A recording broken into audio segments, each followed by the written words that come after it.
सार्थ तुकाराम महाराज गाथा अभंग 1047.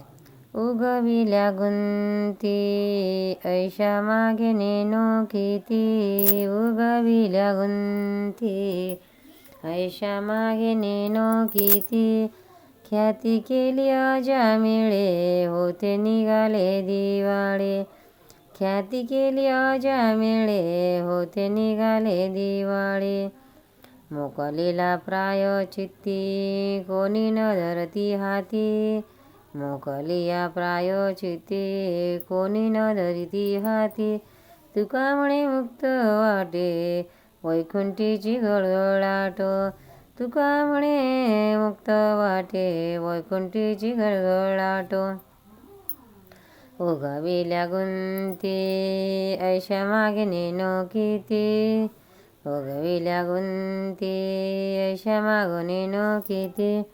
अर्थ महाराज विठोबाला उद्देशून म्हणतात, कित्येक जीवाच्या प्रपंचाचे जाळी उलगडून तुम्ही त्यांचा पूर्वी उद्धार केला आहे.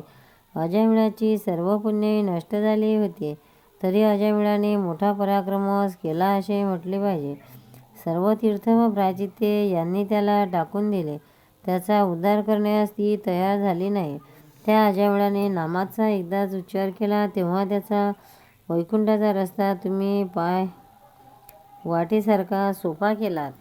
सार्थ तुकाराम महाराज गाथा अभंग 1048. सरडी नामे उच्चारावी सदा, हरिवा गोविंदा राम कृष्ण, सरडी नावे उच्चारावी सदा, हरिवा गोविंदा राम कृष्ण, पुण्यपर्व काळ तीर्थई सकळ, कथा शिंद जड नाव येती, पुण्यपर्व काळ तीर्थई सकळ, कथा शिंद जड नाव येती, अवघेची लाभ बैसलिया घरा, येती भाव धरा एके ठाई, अवघेच लाभ बैसलिया घरा, येती भाव धरा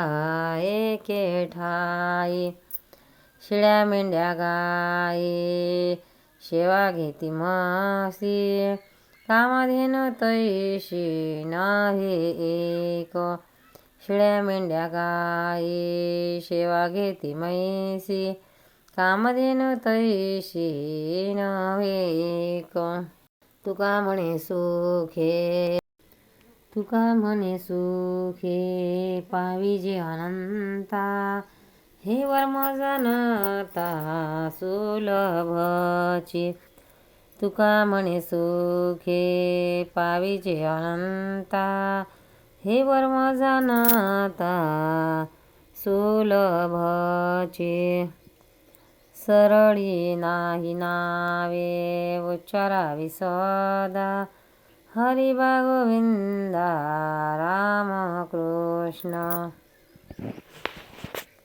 अर्थ तुकाराम महाराज लोकांना म्हणतात, अहो जनहो, हरी गोविंद राम कृष्ण या नामाचा उच्चार सर्व काळ सरळपणे करावा. हरिकथा हा सागर आहे.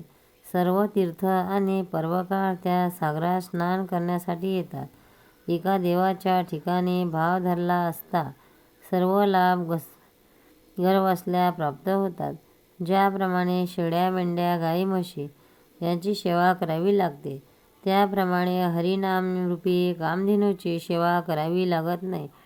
देवाच्या नामस्मरणाचे रहस्य सोपे आहे, ते जाणले की तुम्हाला अनंताची प्राप्ती सहज होते. पंढरनाथ भगवान की जय. भक्तांनो, व्हिडिओ आवडल्यास व्हिडिओला लाईक करा, शेअर करा, सबस्क्राईब करा. तसेच बाजूला असलेल्या बेलवर क्लिक करा, म्हणजे याच्यापुढील सर्व व्हिडिओ तुम्हाला सर्वात आधी मिळत जातील. जय श्री कृष्ण.